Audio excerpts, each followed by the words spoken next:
ناظرین، ہم ہیں آپ کے میزبان زین العابدین، باگل کوٹ، کرناٹکا، انڈیا سے۔ MRF TV کرناٹکا کے خاص پروگرام ملاقات میں آپ کا استقبال ہے۔ سنا ہے بولے تو باتوں سے پھول جھڑتے ہیں، سنا ہے بولے تو باتوں سے پھول جھڑتے ہیں، یہ بات ہے تو چلو بات کر کے دیکھتے ہیں۔ جی ہاں ناظرین، ہمارے ساتھ آبروئے ادب، خوش فکر، خوش گلو شاعر، مایہ ناز ادیب، نامور قلمکار جناب عزیز بیلگامی صاحب موجود ہیں۔ سب سے پہلے ہم آپ سے جاننا چاہیں گے کہ آپ کا یہ 50 سالہ سفر جو ادبی سفر رہا، تو یہ سفر کیسا رہا؟ ہمارے ناظرین کو کچھ آگاہ فرمائیں۔ بسم اللہ الرحمن الرحیم، الحمد للہ رب العالمین، والصلاة والسلام علی رسولہ الکریم۔ ناظرین، میں MRF TV کا شکر گزار ہوں کہ انہوں نے اس خاکسار کو اس قابل سمجھا کہ ایک انٹرویو کے لیے مجھے مدعو کیا جائے اور کچھ سوالات کے ذریعے میرے خیالات معلوم کیے جائیں، میری خدمات کا تذکرہ کیا جائے۔ محترم زین العابدین صاحب، میری زندگی کا سفر محض ادبی سفر نہیں ہے، بلکہ بہت سارے ہمہ جہتی محاذوں پر میں نے کام کیا ہے۔ جہاں تک ادب کا سوال ہے، جہاں تک شاعری کا سوال ہے، وہ سارے ہی لوگوں پر متشرع ہے، لیکن تعلیمی محاذ پر میں نے یہ کام کیا ہے کہ ایک کالج جو شکاری پور میں طالبات کی کالج، زبیدہ پری یونیورسٹی کالج کا میں پرنسپل رہا، اور میں نے وہاں طالبات کو اردو پڑھائی۔ تو آپ کو یہ جان کر حیرت ہوگی کہ جب رزلٹ آیا بچیوں کا تو 99% تک اردو سبجیکٹ میں انہوں نے اسکور کیا، ماشاءاللہ۔ پھر جہاں تک علمی خدمات کا سوال ہے تو میں نے مولانا عبدالکریم پارک صاحب کی قرآنی خدمات کا مطالعہ کیا، میں نے اس پر ریسرچ کی، تحقیق کی، ان کی تمام کتابوں کو میں نے کھنگالا، ان کے پورے فائلوں کو میں نے کھنگالا، ان کے تعلقات کو میں نے دیکھا، ان کے رشتہ داروں سے میں نے انٹرویوز کیے۔ تو کئی ماہ کی محنت کے نتیجے میں بحر کوثر کی آبجو کے نام سے ایک کتاب 500 صفحات پر مشتمل منظر عام پر آئی۔ یہ ایک بہت بڑا کارنامہ ہے، اگرچہ کہ یہ آن بہاف آف پارک فیملی کیا گیا تھا یہ کام۔ تو ایک سوانح نگار کی حیثیت سے انہوں نے میری خدمات لی، لیکن تقریض میں انہوں نے میری خدمات کا ذکر کیا ہے، جو اس کتاب میں صفحہ نمبر 29 پر موجود ہے، جسے دیکھا جا سکتا ہے۔ عبدالکریم پارک صاحب کے بڑے فرزند عبدالغفور پارک صاحب کا اس پر نام ہے اور رہنا بھی چاہیے۔ پھر اس کے بعد جہاں تک صحافتی خدمات کا تعلق ہے تو میں نے اپنی صحافتی زندگی کا آغاز بیلگام کے روزنامہ جوہر گفتار سے کیا، جو بعد میں جوہر صحافت کہلانے لگا۔ پھر ہم نے خود ایک رسالہ جاری کیا جسے صدائے فطرت کے نام سے لوگ جانتے ہیں، اور اس زمانے میں بہت معروف رہا۔ بنگلور منتقلی کے بعد السیدیہ میگزین کا ایڈیٹر رہا، اور اس کے علاوہ الرشید کی ادارت کی، اور اب اس وقت فکر و فن شعر و سخن کے نام سے جو سیدھی بات کا ایک ذیلی ادارہ ہے، اس کے مدیر کی حیثیت سے میں کام کر رہا ہوں۔ اور سارے عالم میں یہ اس لیے مشہور ہوا ہے کہ میں نے نہ صرف کرناٹک، نہ صرف ہندوستان، بلکہ سارے عالم میں مختلف اردو کے مراکز میں جو لوگ مصروف عمل ہیں ان کو مدعو کیا، اور ان کی میں نے انٹرویوز لی۔ یہ ہے میرا صحافتی محاذ۔ اس کے بعد تعلیمی محاذ پر پوسٹ گریجویشن کیا، پھر اس کے بعد MPhil بھی میں نے کی ہے، اور ایک طالبہ مجھ پر اس وقت PhD کر رہی ہے. جی یہ معاذ اللہ کے فضل و کرم کی وجہ سے ہے کہ اس خاکسار کو اللہ نے شہرت دی، محبتیں دی اور سارے عالم میں ایک مقام عطا کیا. دوسرے سوال کی جانب بڑھتے ہوئے 50 سالہ ادبی سفر کے دوران یقیناً یہ جو سفر رہا ہوگا آپ کا، مشکلات اور چیلنجز کا بھی سامنا آپ کو کرنا پڑا ہوگا. تو اس سفر میں آپ کو کیا کیا چیلنجز اور مشکلات کا سامنا کرنا پڑا ہے، اس حوالے سے بھی آپ روشنی ڈالیں. زین العابدین صاحب، جس گاؤں سے میری زندگی کی ابتدا ہوئی وہ بیلگام ضلع کا ایک چھوٹا سا قریہ جسے کڑچی کہتے ہیں، جی، اور آپ کے علاقوں سے بہت قریب بھی ہے. جی، تو وہاں میری پیدائش ہوئی. جی، اور بچپن ہی سے محسوس کرتے تھے میرے اساتذہ جی، کہ یہ بچہ نہ صرف کڑچی کا نام کرے گا بلکہ سارے عالم میں اپنے خاندان کا، اپنے اساتذہ کا نام روشن کرے گا. جی، یہ سب سنتا رہتا تھا میں اپنے احباب کے ذریعے سے جی، کہ ایسا کہتے ہیں. جی، لیکن وہ فطری طور پر کچھ چیزیں بچپن ہی سے مجھ میں موجود تھیں. جی، مثال کے طور پر یہ نغمگی جو ہے، جی، جسے شاعری کی زبان میں موزونیت کہتے ہیں، تو یہ موزونیت بچپن ہی سے مجھ میں ودیت کی ہوئی تھی. تو ہمارے زمانے میں محرم کے مہینے میں جی، پواڑے کے نام سے کچھ منظومات جی، ہم گاؤں میں گاتے پھرتے تھے. ایک گروپ تھا جو ان منظومات کو گاتا تھا. تو یہ ماحول موزونیت کے اس خصوصیت میں مزید اس طاقت بھر دی، اور پھر میرے زبان سے بھی موزوں اور باوزن مصرے نکلنے لگے، اور بچپن ہی سے میں کچھ نہ کچھ مصرے کہنا شروع کیا. جی. اب یہ سلسلہ چلتا رہا بچپن سے ہی. تو بعض مجبوریوں کی وجہ سے ہمیں اپنا وطن چھوڑنا پڑا، بیلگام منتقل ہوئے. تو وہاں پر بھی مجھے بہت اچھے اساتذہ ملے. پھر اس کے بعد میں نے بیلگام کے RLS انسٹیٹیوٹ میں نے اپنی تعلیم حاصل کی. پھر ایک اور ہجرت کا موقع آیا، یعنی بیلگام سے دھارواڑ کا.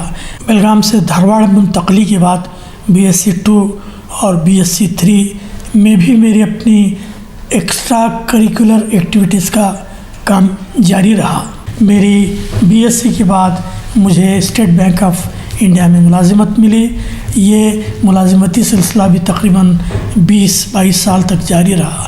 اس کو بھی میں نے اس لیے ترک کر دیا کہ سودی کاروبار کے سلسلے میں تھوڑا سا تنفر پیدا ہو گیا تھا، اور میں نے سوچا کہ عقل حلال کی کوشش کی جائے.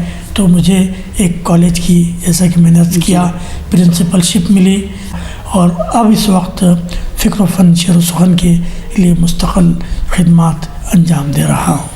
ماشاء اللہ، آپ کی یہ جو مشکلات سے مزین جو سفر رہا ہے، اور اس سفر میں بھی جس دلچسپی کے ساتھ اپنے فن کے ساتھ انصاف آپ نے کیا ہے، اپنے ذوق کی تسکین کی ہے، وہ قابل داد و قابل تقلید ہے.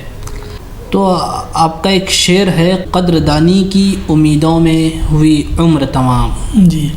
قدردانی کی امیدوں میں ہوئی عمر تمام، جی. اپنے کندھوں پہ بھی ایک تحفہ چادر ہوتا. جی. تو آخر یہ شعر تخلیق کرنے کی وجہ کیا بنی؟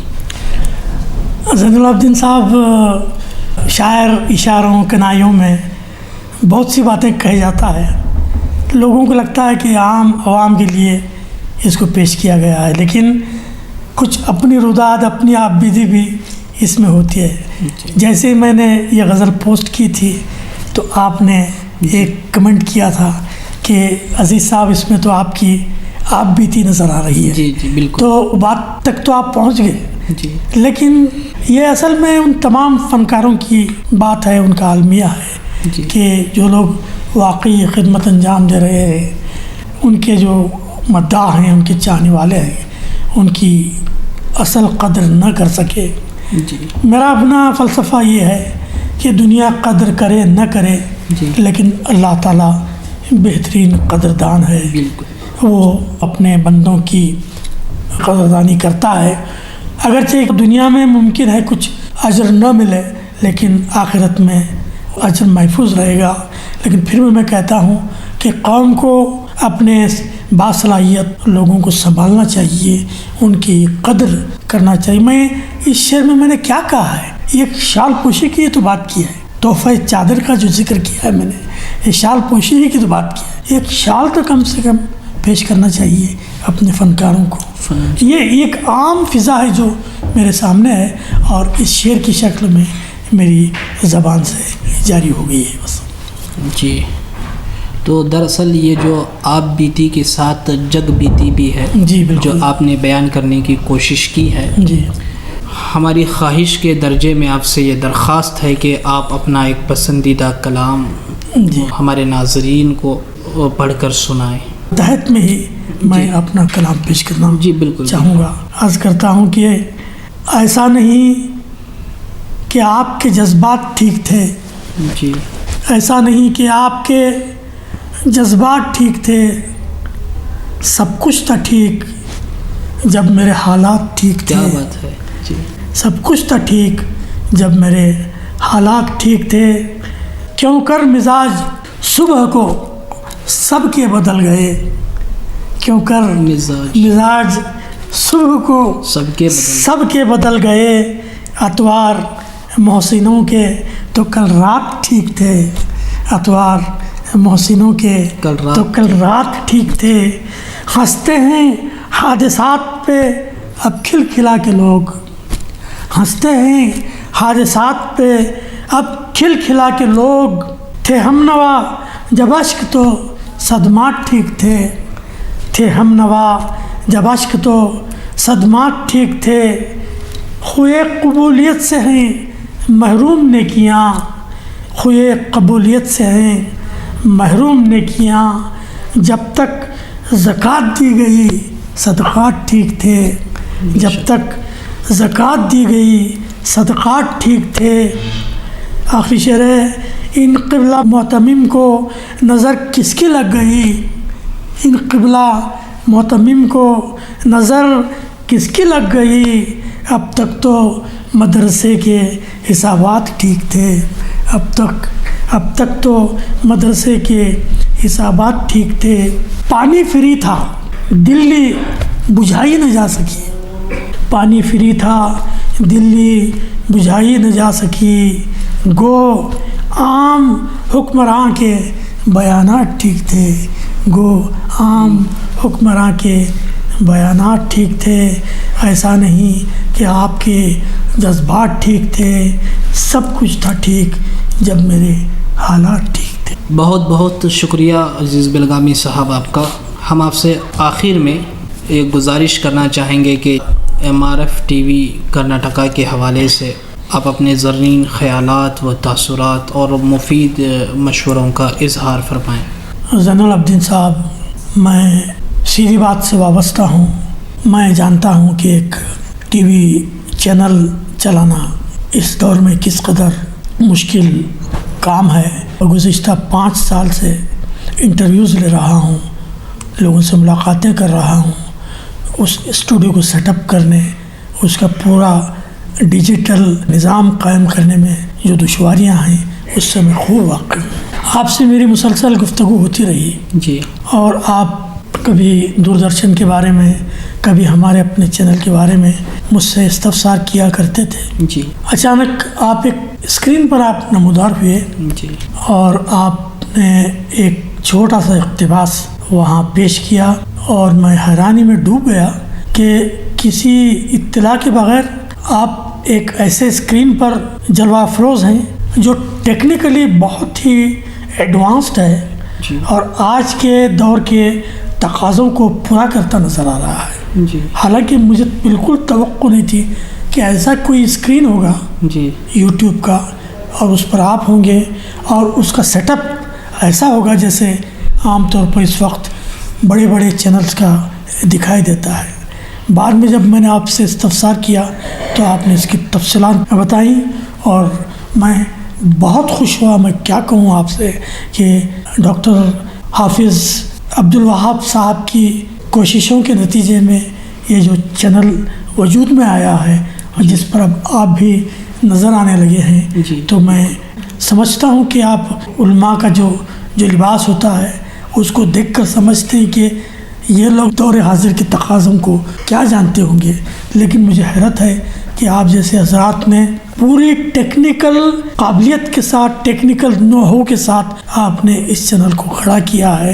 یہ MRF TV چینل کوئی معمولی چینل مجھے نہیں لگتا، حالانکہ 30 یا 40 اس پر ایپیسوڈز یا ویڈیوز آ چکے ہیں، لیکن یوں لگتا ہے جیسے ایک زمانے سے آپ اس چینل پر کام کر رہے ہیں۔ یہ میرے تاثرات ہیں آپ کے چینل کے بارے میں، اور میں دعائیں بھی کرتا رہتا ہوں آپ کے لیے کہ اللہ تعالیٰ آپ کو یہ جرنلزم کے اس اہم شعبے کو کامیابی کے ساتھ چلانے کی طاقت اور قوت عطا فرمائے۔ اس کے ساتھ ایک مشورہ میں آپ کو یہ بھی دوں گا ان تمام تاثرات کے ساتھ کہ آپ اپنے چینل پر کام کرتے ہوئے آپ بہت زیادہ اس کے سبسکرائبرز کی تعداد پر نظر مت رکھیے۔ آپ کے دیکھنے سے آپ کے سبسکرائبرز کی تعداد نہیں بڑھتی۔ ہمارے 11.5 لاکھ سبسکرائبر جو بنے ہیں، ہم کسی کے پیچھے نہیں پڑے۔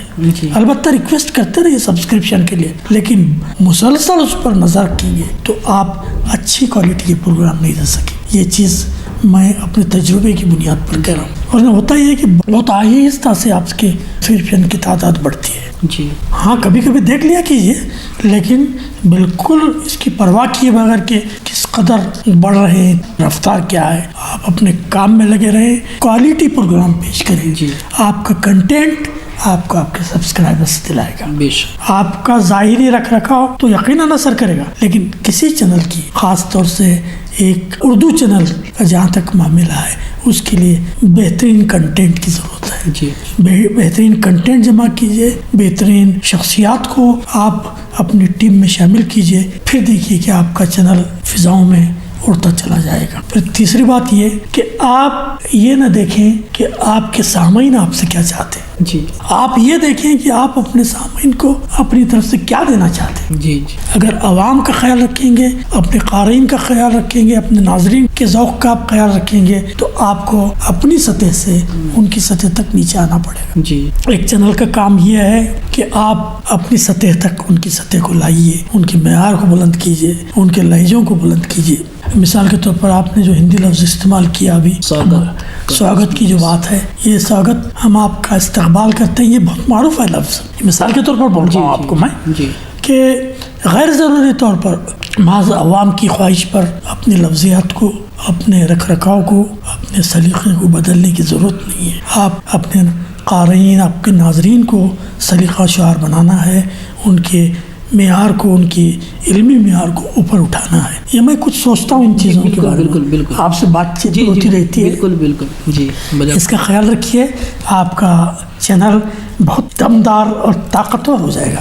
اب دیکھیے کہ وہ لوگ جو کام کرتے، وائر والے، آپ نے پرسوں انٹرویو جس کا لیا آپ بیجاپور میں، ڈاکٹر رام پونیا، تو یہ لوگ جو کام کر رہے ہیں، یہ اپنے چینلز کو وقار عطا کرتے ہیں، وزن عطا کرتے ہیں۔ اگر انٹرویوز بھی آپ لے رہے ہیں، میں کوئی بڑا آدمی نہیں ہوں، بس ایک چھوٹا سا شاعر ہوں، آپ ایسے شخصیات کو پیش کیجئے جو صلاحیت کے اعتبار سے بہت بلند مقام رکھتے ہیں، شہرت نہیں، اپنی قابلیت کی بنیاد پر بہت بلند مقام رکھتے، لیکن خاموشی سے اپنی خدمات انجام دیتے ہیں۔ فکر و فن شعر و سخن میں نے یہی کام کیا ہے۔ بالکل، بہت بہت شکریہ عزیز بلگامی صاحب آپ کا۔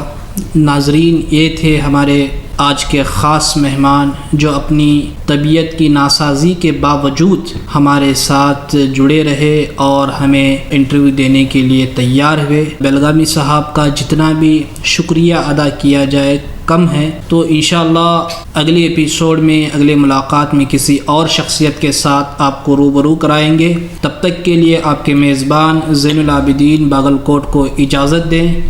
اپنا اور اپنے آس پاس والوں کا خیال رکھیں۔